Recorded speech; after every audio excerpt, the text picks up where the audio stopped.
Hello and welcome to beautiful Palm Springs, California. Welcome to an exciting car, the first ever fully electric AMG, the EQS 53. In this video, I'm going to go for my first drive of this car. Of course, we're going to shred it up some great roads and take a look at the performance. But one thing I'm really curious about is it an S-Class level variant first? It needs to be comfortable. It needs to kind of waft you down the road. So we're going to start with the comfort stuff, and then towards the end of the video, we're going to shred it up some great roads. Now, you guys and I have driven EQS many times before, both the 450 Plus and the 580 4MATIC. In the US market, we only get large battery EQSs. It's about 108 kilowatt hour usable battery pack, 107.9 usable. The gross capacity north of that, probably 112, 113, something like that. Just to run you through some of the specs overall, and then we'll get into some of the differences to the AMG.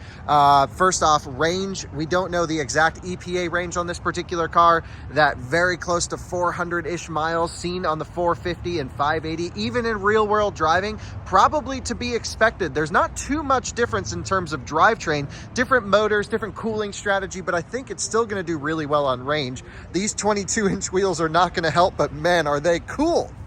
There's two different wheel options. This is a OE specification Pilot Sport EV tire, which is a really interesting tire. I've never actually driven this before. It's OE for EQS AMG, so it's specifically designed by Michelin for this exact car. So I'm really looking forward to testing this tire a little bit on this car. We have carbon ceramic brakes as an optional extra. Again, the pricing has not been announced at the time of this recording, so I don't know what any of this costs, but the brakes have got to be 7, 8, 9 grand, something like that. I can't imagine they'd be any less. We'll talk about why maybe you do or don't need that. With 300 kilowatts of regen, I think it's an industry leader in terms of the amount of regen that you can have on this car. So let's go on a quick walk around tour. I'll share some more specifications and details. The base EQS 450 Plus starts at just over $100,000. It's actually cheaper by a couple grand, I think, than the combustion S-Class. This one, whoa, the doors are sort of magnetic, so you can stop them anywhere and then they'll just stay put. But if you get them moving, they want to keep going. Awesome build quality here. I chose a light color interior because I thought it would look better on video. Excuse some of the sun. It's still early in the morning here. Pillows for headrests, beautiful. Double glass roof up there. We'll talk more about that when we drive it, of course. This one does not have the new comfort rear seat, but I actually sat in it and got to check it out on one of the other cars here. I'll insert that video now. Basically, it has seat adjustments here on the door, and then the seats themselves are heated and ventilated with sort of a really nice center armrest. I believe this has the same center armrest. In the non-executive rear seats, whatever called comfort rear seats, they are just heated but not cooled, so pretty nifty. Does it have soft close? Let's find out. Yes, it does. Nice, love that. One of the best parts of EQS, of course, is the trunk space. Now, Jordan, one of our, my colleagues who you guys know, is really our design guy, and he should be doing the design evaluation. What do I think? I think this looks so much better than the normal EQS, but it's still not great. I mean, this car is not necessarily the best looking vehicle in its class, but it is roomy, and I love this here. I think it's really, really great to have all of this trunk space in the back, even this underfloor. I do wish, though, with the light color interior that all of the carpets were black and the headliner was black, and then you had white seats. But thankfully, it's Neva gray, it's not white, but thankfully there are different, configurations, interior and exterior trims that you can get, which is really good. Now, let's go through some of the stuff that AMG has adapted to make this car a little different than the standard Mercedes-Benz model. So it's important to remember that Mercedes AMG is a sub-brand of Mercedes-Benz, which means they sort of operate as a different company within the Daimler group, if you will. So basically they're stationed, they're headquartered in Affalterbach, which is in a different town than where Mercedes headquarters is. They get to go off, do their own projects, do their own things. They hand build engines there in a factory. But of course, this car doesn't have any combustion engine has electric motors that are totally adapted and redesigned. So basically what happened was Mercedes AMG got the shell of an EQS 580, and then they said, okay, turn it into an AMG, do what you got to do. And they went, I would say, crazier than most people would realize. This is not just like a software situation and send it out on the road. This is a total redo, which is why I'm really curious to see how comfortable this car is on the road, because I hope they didn't go too sporty, if you know what I mean. This thing needs to be fast in a straight line, still needs to handle well, stop really well, but it's an EQS. It needs to ride well. The people buying this car need comfort, so we're going to try that out. And on these 22s, I'd be shocked if it's comfortable, but we'll see.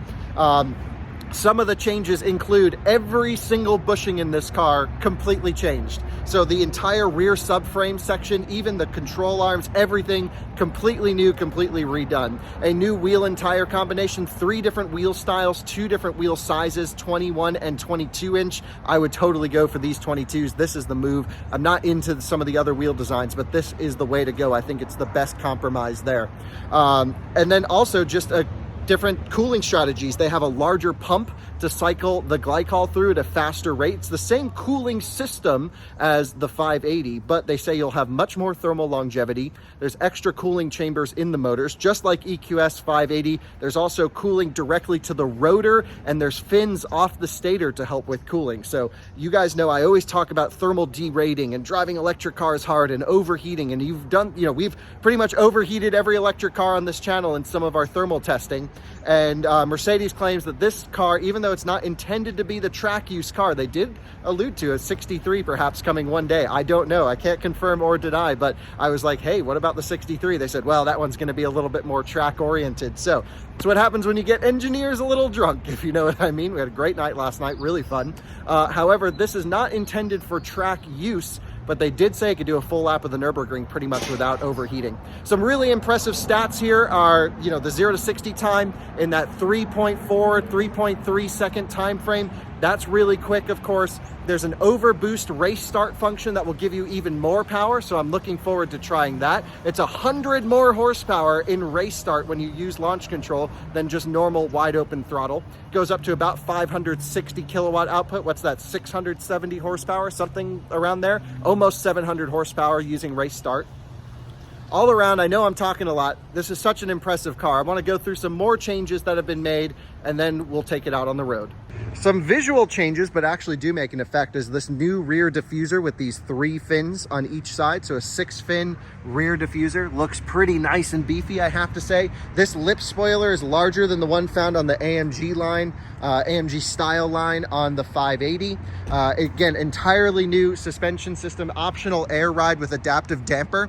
This car has that, so we're going to see the character between Sport Plus and Comfort. So everything's totally adaptable, so that'll be quite interesting to see.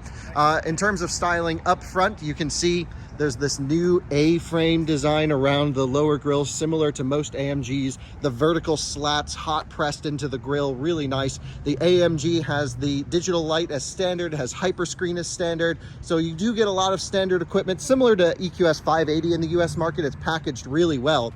Some interesting things though are the rear steering on this car is only 9 degrees. I say only 9 degrees, it's still a ton.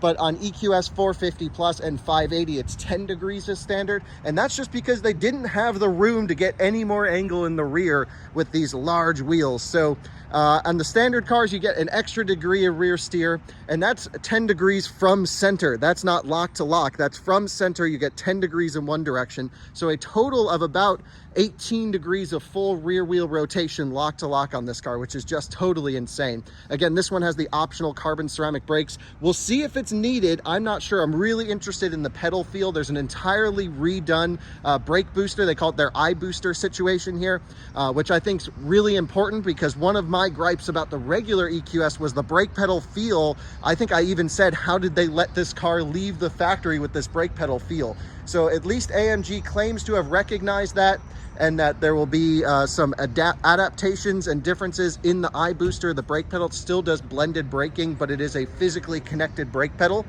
I know I keep blabbering on. I could do this all day. And one last statistic I want to say. The wiring inside the battery pack is different. Specifically, the bus bars are thicker to handle, more current for a longer duration. The wiring's all beefed up. It's a 400 volt system, so this isn't like a crazy 800 volt car, and it's still making a ton of power. We've seen it before. Tesla Plaid has done this really well, and now at least, the Germans are starting to catch up to this level of tech, making their 400 volt system cars rip and charge. 300 kilowatt regen is more than I think anyone in the business, more than Taycan at 265 kilowatt regen. Yes, it also can maintain regen through ABS, which is just insane. On the inside, there are AMG specific seats. There's some interesting things here. Let's pop the door handles out. Wonderful door handles, really love that. You have the metal pedals down here, of course, which is lovely. A AMG dimpled steering wheel. Most of the AMGs here were black, so I wanted to get one with a light color interior. You guys know I prefer light color interiors. I think they look great. These are the AMG seats. You have the Falterbach AMG thing traditionally stamped into the headrest here. That's very normal. All around looks awesome. You have your, drive mode adjustments here on the wheel that are totally configurable. We'll play around with those. But what do you say? Enough talking? Nah, let me show you some software stuff in here too. This one has, again, the hyper screen as standard. So I'm gonna come in, hit the start button. Ooh, words to life. Let's turn the music down. Yep, pretty interesting. So it basically starts up, it says, here are all of your drive modes. Everything's in full comfort mode. If I click this AMG situation, there we go. It's still booting up, but you can see you have all of your different drive modes here. Drive, suspension, and sound. All of your pre-configured drive modes cannot be completely fulfilled. Thank you, got it. Includes toll roads. Happy holidays. Thank you. So everything's in this snow holiday mode. Yeah, it's just starting right up, which really isn't a bad, from having everything off to start up, we're functioning. That's not terrible, I have to say. The nice thing is you can get the massaging seats with this AMG seat design. I thought you couldn't, but I'm glad you can. I don't see any of the hot massage, so no hot stone here, but I think we can go with let's just go for a classic massage on intensive to start the day. Yeah, all the standard, the lumbar, for example, you have the graphs that you can move around. It's just insane levels of, I think, technology. I really love this stuff. All the crazy, beautiful ambient lighting in this car. Absolutely wonderful. I like, probably this ultramarine look is really cool at nighttime, and it lights up even here around this bezeling. It's wonderful, really is. You guys know EQS, we've driven it before. Some new changes here are this display. I don't think I've seen that before. I've been in this menu, but I've never seen that icon. You can set your charging limit, really important, all the way from 50 to 100%. 200 kilowatt charging claimed. I've only been able to get 156 kilowatt peak in EQS. Perhaps we can warm this thing up and get it to a charger. I don't know what we'll have time for today, but there is an eco charging that limits you to 80% and 100 kilowatts to prevent, sort of rapid battery aging. I think that's a great idea. If you are just running in and you're not in a rush, yeah, let's do the eco charging thing. Protect your car, and as long as no one's waiting at the station, you're not holding up a line. Why not? That seems pretty cool. Let's see some other AMG specific stuff. There's some great data in here, for example. So if I go over here to vehicle, well, first off, you'll get all your suspension stuff. The normal car does that too, but take a look at this. Front and rear, focus. Front and rear temperature on the individual motors, probably an average, and then an average temperature on your battery pack. That's awesome data. It'll even tell you how many amps we're pulling. And then it'll tell us, power and charge situation over here in terms of horsepower and pound-feet. But I wonder if there's a way I can change that to kilowatts, probably somewhere deep in the settings. I love that we're finally getting more and more data here in the EQS. Today's a special day. Why? Notice the graphical goodies yet? Plug-in charge is ready to use. Hell yes. That's awesome. I'm not sure why graphical goodies. So it must know it's holiday season and it put this on. I guess they're trying to be a little bit, I don't know. That's like the German way of having fun. This is probably the most exciting thing they've ever done. Ha ha ha. We put the holiday thing in. They're funny. So let's see. We have the snow chain mode, which pretty much deactivates rear steering. All looks pretty normal in here. What do you say we drive it? It's been a crazy long video already, but there's so much to go through here. You can even, of course, change your sound profiles. They put a lot of effort into making this car's sound profile sound good. We'll try that out. Maybe it's not my thing, that's for sure. And then, of course, I can change what each one of these function does by hitting this little button. We've reviewed other AMGs on this channel with this same function, and then you have your main driving modes here. So all sounds good. Let's do it. Heading out in the EQS, start up, drive, comfort mode, everything's nice and soft mode here. Let's just inch away. I have the massage on. That's probably the loudest thing I'm hearing. One of the best parts of EQS is how quiet it is. It's a huge car, but with this rear steering, really does feel nice. Heated steering wheel and heated seats tied into this singular button here on the side. I have it in normal recuperation. Let's try some strong recuperation. The Germans call it recuperation. The American call it regen. At the end of the day, it all means the same thing. So how the heck do we get out of here? That's the big question. I'm guessing, I have no idea. Let's see, maybe it's this way. There's a guy with a tent. Let's see. Is this the way out? Yes, sir. Okay, thank you very much. Have a good day. You too. Switch on headlamps. Whoop, had it in parking mode. Okay, so rear steering, awesome. Feels just like the normal car. Super nimble, agile, very quick to respond. The steering wheel's really thick. Not sure I'm into that. And I don't like the pebbled leather. I'm just not a fan of that. So we're actually right across the street from the Mercedes dealership. That's a fun coincidence. Let's pull out in traffic. Let's do a full steering lock test here. Now turn left onto Whoa, South Cherokee Lane. so good. All right, Left. I gotta turn her off. I think I've got it. Yep, she's now quiet. Sitting at a stoplight here, the car knows we're at a red light. That's pretty interesting. In some cars, they'll even give you a little countdown, some Mercedes, as to how long the light will stay red for. My town is one of those, and the cars are connected, and that's awesome.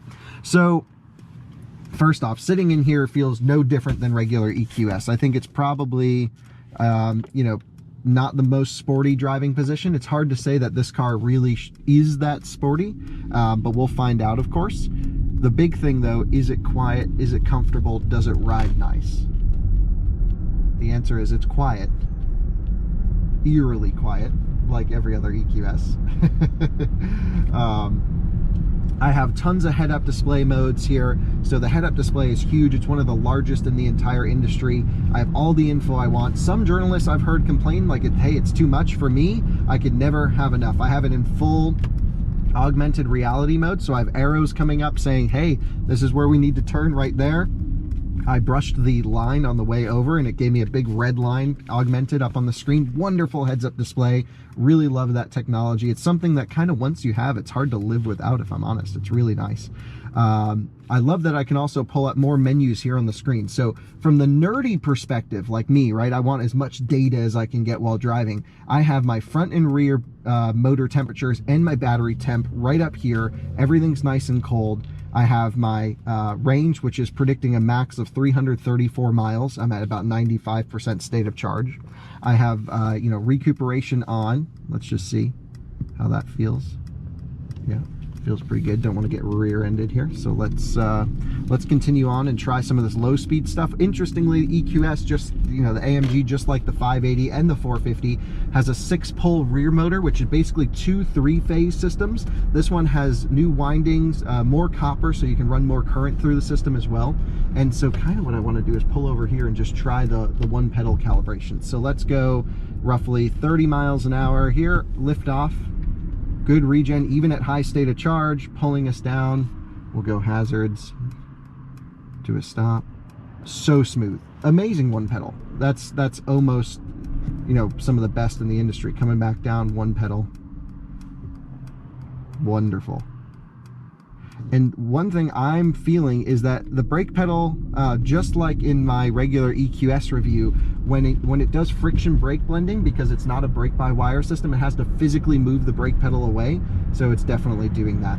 And you know, in terms of comfort driving, like, this feels great. I mean, we haven't hit any big bumps or anything, but I'm doing, wow, almost 70 miles an hour. I had no idea. It's dead silent. Here's some broken pavement. So comfortable. It has obviously eye tracking in the car, so it's saying, hey, move the steering wheel so it can see my eyes. Thankfully, the steering wheel's huge, so it has a really good, nice wide opening here so it can see my eyes for all the driver assistance functions. But it'll even let you know, like, if you're taking a nap. Remember when we did our driver assistance review in the EQS 450, I think it was, and I like closed my eyes and the car said, hey, minor nap detected. I was just doing it to test it, of course, and I love that technology. Anything that forces drivers to keep their hands on the their eyes on the road, I should say. So there's a bunch of different levels of regen. There's no regen, which is full coasting. There's normal recuperation, which ooh, nice Defender right there, 90 too with chunky tires. That looks good. So the normal regen is pretty much not much, and then you hit the brake pedal and it blends more charging. And then there's strong recuperation, which changes the entire throttle mapping to obviously have less distance of the throttle moving the car forwards and more distance as regen. So you have less active throttle moving the car forwards. That's very strong regen, really good. 300 kilowatt regen, again, is just an insane number. That only happens when you're on the brake pedal at high speed, of course. There's my friend John Volker in his red EQS. And then if I hold the left paddle down, it will go into intelligent recuperation. And there's a lot of cars with this. Taycan, Kona EV, for example, are two that come to mind that have sort of adaptive regen systems where right now, since no one's in front of us, the car will just coast. And I've never forced myself to spend a lot of time in this mode, but it definitely is the most efficient because regenning and then exporting power, or moving the car, is less efficient than just coasting. Then there's no power transfer, so there's less opportunity for power losses. And then as you come up on a car, it will increase. Personally, I think if I live with an EQS for a couple weeks, I'll try it, but I'm just going to go into the strong recuperation. And again, my only issue with strong recuperation, strong regen on this car is that it pulls the brake pedal away from you physically like the other cars. When we drive it hard, we'll basically get a sense of the brake pedal feel, but at least in everyday traffic, you don't have to use the brake pedal. But it's a very odd sensation to lift off the accelerator pedal and then have the brake pedal fall away from you. It's the only car in the market that does that. I still think it's ridiculous. Would it stop me from buying the car? No, it just forces me to pretty much drive in normal recuperation most of the time, and then to just use the brake pedal to blend in more, because the blending in the brake pedal is really good. I'm gonna have to warm up these carbon ceramics to do a proper evaluation. It's cold, 53 degrees. There's snow up in the mountains. It was, I think, below freezing or close to freezing last night, so we got to warm everything up. But I guess at 50 miles an hour, we should try some power. In comfort mode, it's not the full power, because of course race start will give you more, but the big question for me before we do the power stuff is the car just as comfortable? Are you giving up ride quality? Does it ride like a traditional AMG? The answer is it's wonderful. It rides just like the other cars. Maybe a little bit more feedback coming through on the smaller bumps because you have this 22-inch wheel and rubber band tires, but like, yeah, I think definitely not a bad compromise, and I would say almost no compromise. This car is still the most comfortable electric car I've ever driven, even under these floating bumps, and honestly I kind of like the way it drives better. All right, let's try some power. Good power. Got to warm up the brakes. I can tell the ceramics are cold, and we're at high state of charge, so I'm not going to comment on the braking situation. Brakes still function fine. It's just I don't want to comment on the feel until they're at operating temp. Power's good. Power's good. Did it need more power? No. So yeah, we'll talk about the relevance of the car towards the end once I've spent more time with it. But right now, I would say the good news is you're not going to be giving up on ride comfort, and that to me was my biggest worry, and it's really good. Let's go jump on the highway, see how this thing feels. The driver assistance stuff, I know we've talked about it, but we'll do it again. And yeah, let's drain this thing down. Maybe we'll have enough time to get it to a fast charger and see if we can hit 200 kilowatt peak. No promises though. So here we are jumping onto the highway in comfort mode. Let's see how it handles in comfort mode. Really good lateral grip, have to say so far. I feel ESP cutting in big time. My foot's to the kickdown switch. There we go, gave me the power. We're wide open, passing the Raptor. Whoa!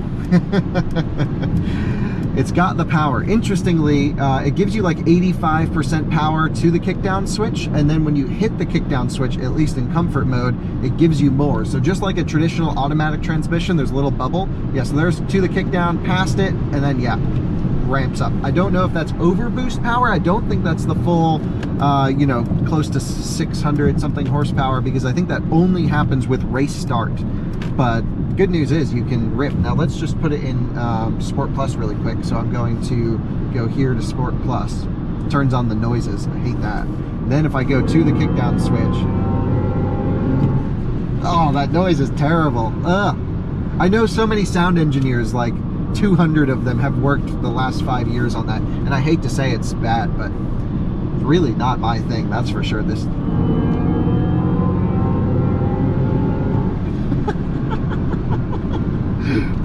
okay, back to comfort mode. How do I turn that off? There we go. Great. Suspension, comfort, drive, moderate, sound, balanced. Now no sound. That's the way it should be. It does active noise cancellation though, and wow, is it silent. Literally, there's no difference in sensation based off of speed, and I've had it up now to triple digit speeds, and it's no different than here, just cruising at 78 miles an hour. Let's try some adaptive cruise stuff. So there's cruise control on, setting it at 77 miles an hour, cruising down the highway. This is where you're gonna spend most of your time. The reason I'm reviewing the performance stuff last, even on the AMG version, is this car's not really meant to be like a shredder. You're not taking this to the track on the weekends. You're not gonna go shred up mountain roads unless you live on one. You're actually gonna probably daily drive it most of the time, and then sometimes enthusiastically rip it. So we'll get there. You guys know I'm not gonna leave this review without a good rip, but that's not the most important part of this car. So by the time I set cruise control, steering is on, so it will actually make lane changes for me. So if I put my right turn signal on, I get an augmented reality situation in the heads-up display. It's moved me over to the right lane. Didn't have to do anything. So smooth. One of the best driver assistance systems on sale. Eye tracking as well as haptic touch on the wheel. So there's multiple ways I can interact with the system. Let's see what happens if I don't touch anything. No hands on the wheel. I'm paying fully attention though. Ready to take over. This is not driver replacement, just driver assistance, as I always say. And so far I'm just so thrilled. So there's my first warning. I'm so thrilled that this car has not compromised on driving dynamics. Also, look at how sad this is. An SL 500 being towed from the rear axle, which you shouldn't do because that car is rear wheel drive. And there's no like transmission disconnect. Now it's saying, hey, please touch the wheel, dinging at me. Let's see what it does further. So I got my hands here ready to take over. I just want to see how it's going to get my attention. This is a big safety item, very critical. Still saying, hey, touch the wheel. It's patient. Really patient. Okay, it says beginning emergency stop, cruise control canceled, hazards on, slowing down, and I'm taking over. And it shut hazards off. That's awesome. That's great. Love that the hazards went on. It alerted other drivers, hey, something's wrong here. And I like that it was just going to slowly bring us to a stop, probably in lane. No car that I can think of pulls outside the lane. Sometimes I like to do that test all the way to a stop because cars like the ID4, for example, will beep the horn on the outside and put the flat hazards on. Some cars like Taycan, maybe, like definitely the Audi stuff, will rip the seatbelt and say, hey dude, pay attention. And I really like that. This didn't do any seatbelt thing to like say, hey, pay attention, but that would have been great, I think. And then it lets me go back into the system. So sitting here 75 miles an hour, cruising down the highway. Oh, this has got to be one of the best, most comfortable road tripping cars with all the data and heads-up display. Great Burmester sound system. I've listened to this system before. A lot of people say Burmeister. That's not the way to say it. It's Burmester. And I know I'm not even saying it the correct German way. And yeah, I'm such a fan of EQS, and honestly the styling differences for the AMG make it look not as terrible. Is that a compliment? Probably not, but not as bad as the base car at least. And you give up no comfort situation, we've learned. I'm so thrilled so far because it does everything I love about the normal EQS. Now what we need to see is, does it drive better on a twisty road? Let's go find some twisty roads. Got to drive from Palm Springs into LA, so I'm road tripping it in. And yeah, I'm gonna go find some ziggly lines on the map here. And yeah, let's go for a shred, shall we? And now you join me at the base of a canyon road I've not been on before, but I've heard of, so I know it's gonna be pretty good. Let's cancel our navigation. We don't need that. Let's get the car set up properly. So I'm gonna go to the AMG performance menus, and I'm gonna go to vehicle because, oh no, sorry, to engine, because this will tell me my current output in terms of amps at whatever pack voltage is. So they don't tell you total power output. This is sneaky of them because pack voltages will change based off of temperature and state of charge. But I saw like 1300 amps coming out of this thing at wide open throttle. The front and rear motors are at a temperature of, here we go, 147 on the rear, 131 on the front, which is interesting because, does that make sense? 147 on the rear, 131 on the front. Yeah, that's interesting because it was using the front motor on the highway and keeping the rear motor off. I had another graphic of that, but really amazing highway cruiser, really awesome around town. Now we just need to see, okay, it does all the EQS stuff the same as the normal car, maybe a little bit less comfortable because of the tire, but the suspension's very impressive. Now we're going to turn it up. So we're going to feel that regen, blending with the new carbon ceramic brake option on this car. I don't know if it's necessary to get ceramics on this car or not. We'll have to play around. In terms of drive mode setup, I'm going to click the AMG button here on the center console. I think we'll start in the sport setting. So that puts everything sport, sport, sport. There's 3 levels of traction control. There's on, there's sport handling mode. Then if you push and hold, then it should go ESC off. And I had dinner with the lead engineer on this car last night, or the project manager. And he said, yes, basically off is full off in AMG. It's not in the normal car. I knew that. But this is like, he's like, yeah, it's pretty with all that torque. Like it'll just whoop, come right out on you. So we may not go full off today. We'll see if it gets in the way. Definitely with it full on, it was getting in the way. Check this out. We're in Palm Springs. That car's covered in snow and ice. Well, we may not be able to go all the way to the top of this road then. But let's go normal sport mode with ESC on, another car covered in ice, and see how things feel. I'm going to put it in normal recuperation because I think that's the most natural brake pedal situation. Yeah, a lot of noise. Well, since we're kind of by ourselves, should we just go Sport Plus and do a race start function? It also changes the sound when you're in a race start. We're also a little bit downhill, but the G should still be pretty much the same. Left foot to the floor, flooring it with the right. Race start, it's pulsing. Oh my God. Yeah, it's pretty. What is all this noise? Yeah, it's fast. It like literally rips the seatbelt back when you do a race start. What? Why?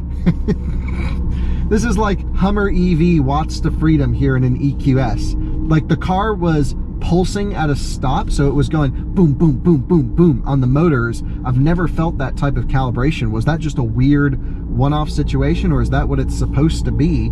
I don't know. Let's do it here on the uphill rather than the downhill. No one's definitely behind us after that acceleration run. I can see pretty far. Left foot to the floor, flooring it. Yep, pulsing, pulsing, pulsing, go. It's fast. I mean, our battery isn't totally warm, so I don't know if we're getting full power out of it, but yeah, you don't need any more power. That's cool. All right, I hate the noise. There's 2 different noise characteristic modes. There's powerful and something else. If I go to settings and then I go to, let's see, displays, controls, audio perhaps, and then I go to, that's not it. Damn, I don't know. Control elements, vehicle, sound experience. Right, so we're in performance. Then there's authentic, which sounds a little bit more authentic, I would say, rather than performance.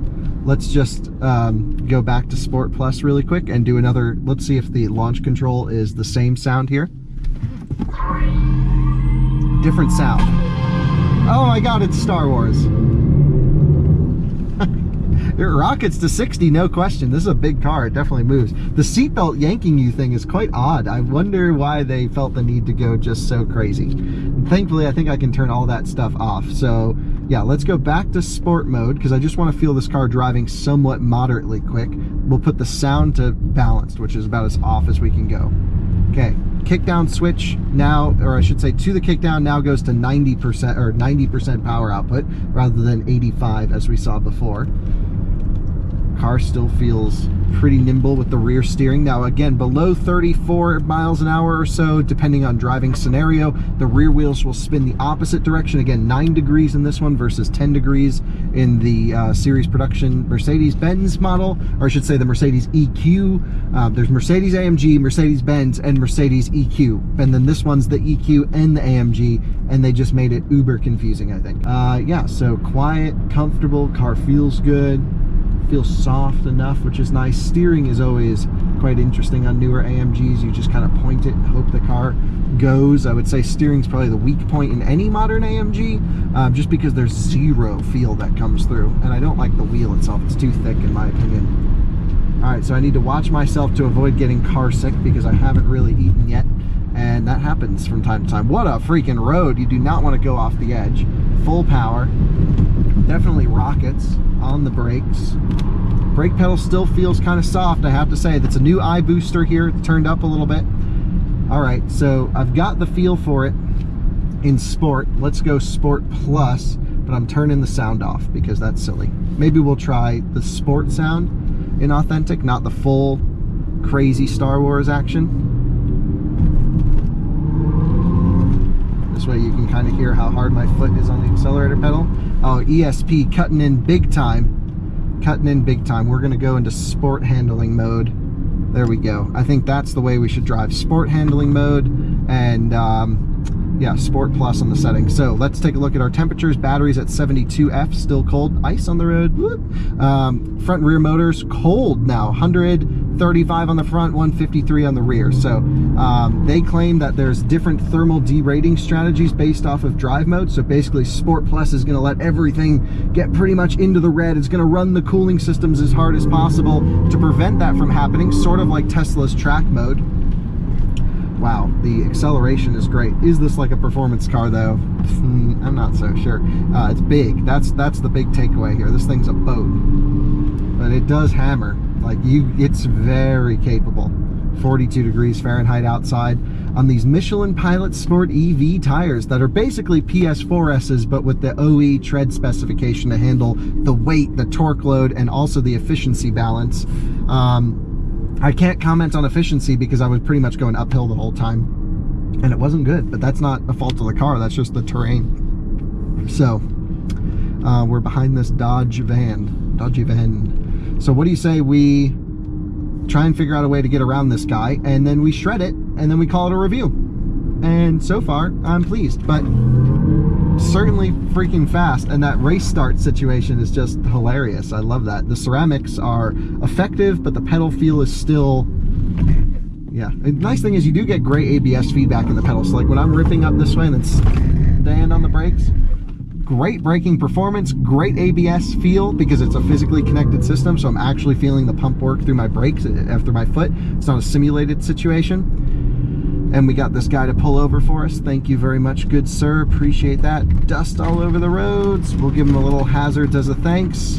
Wow, this road's nasty. They got salt everywhere. We cannot shred on this stuff. And I also don't want to ruin the car with all this salt all over the road. So I think the next pull off we'll shred on the way down. We'll get to feel the balance of this thing. Well, now it's time to really shred on the way down. So I have a bunch of different like displays I can pull up here. There's a track pack, a super sport. I tend to keep the cars in classic, but there's everything from assistance to maps. It's insane. I can even change my heads up display to go into the track. Oh, I'm going to put heads up display in super sport.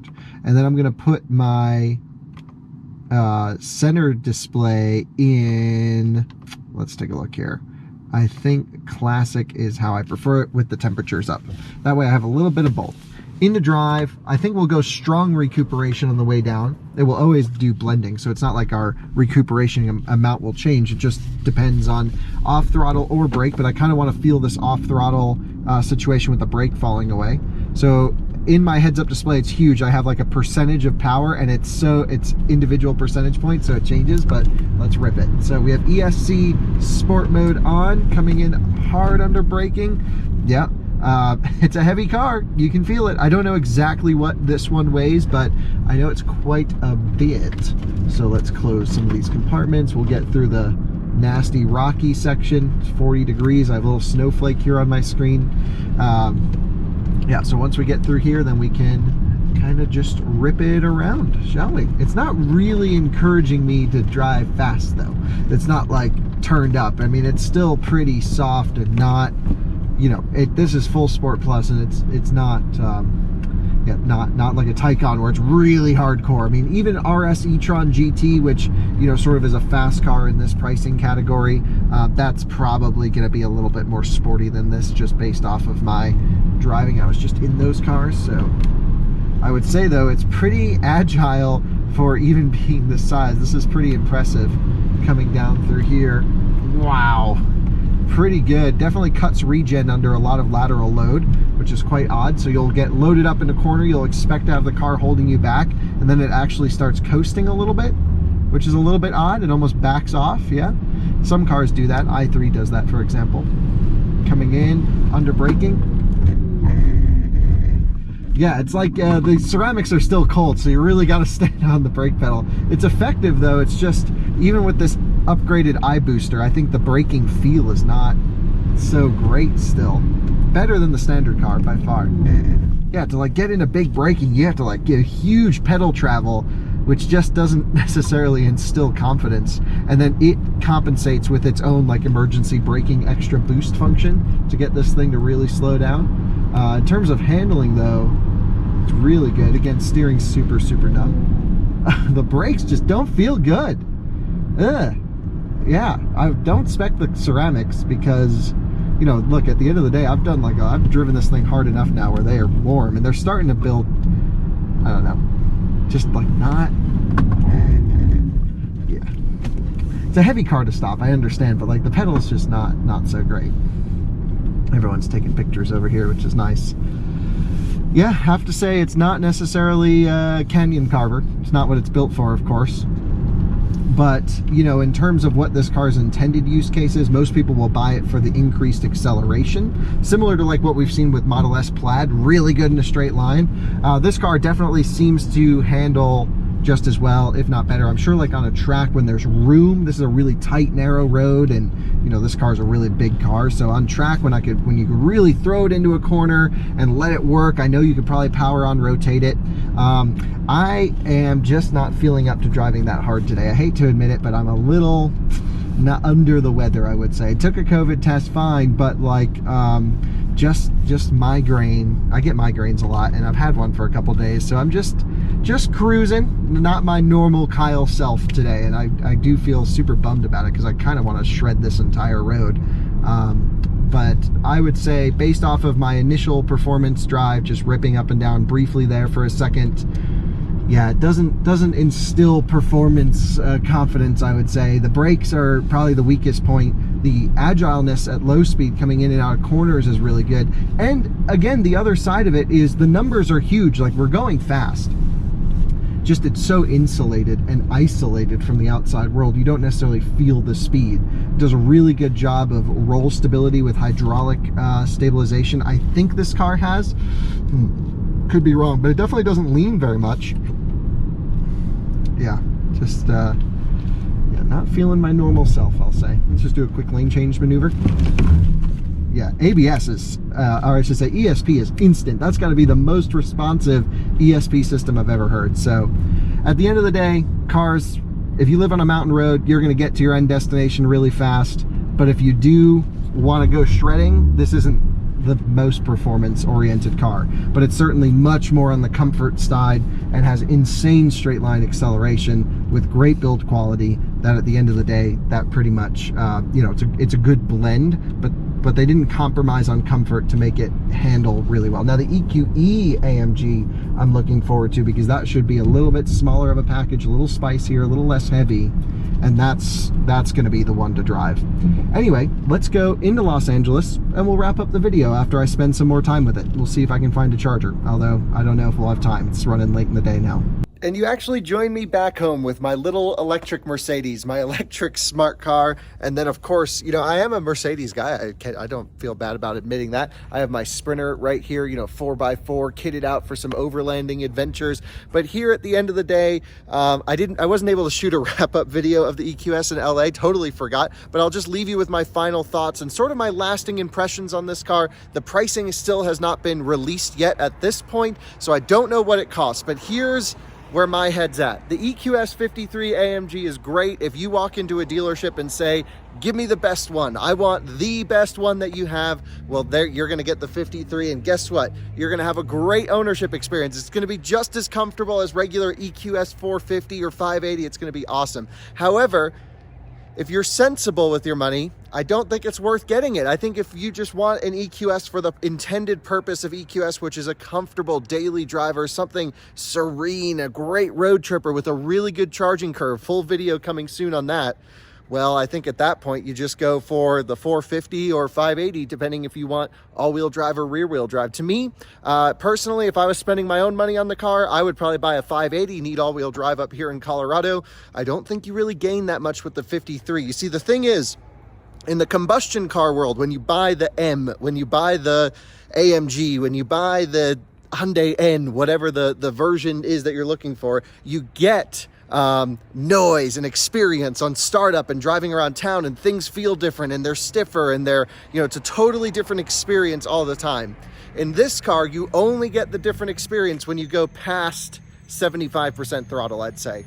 Maybe 50% throttle. So your daily driving's not going to be any different. Anyway, I'm off to get a haircut. Obviously, I need it. Sorry for not feeling that great in that review. Sorry for touching my hair so much. It's just my hair's pretty long. I know a lot of people freak out about that in the comments. I really apologize. We'll see you on the next video. Bye-bye.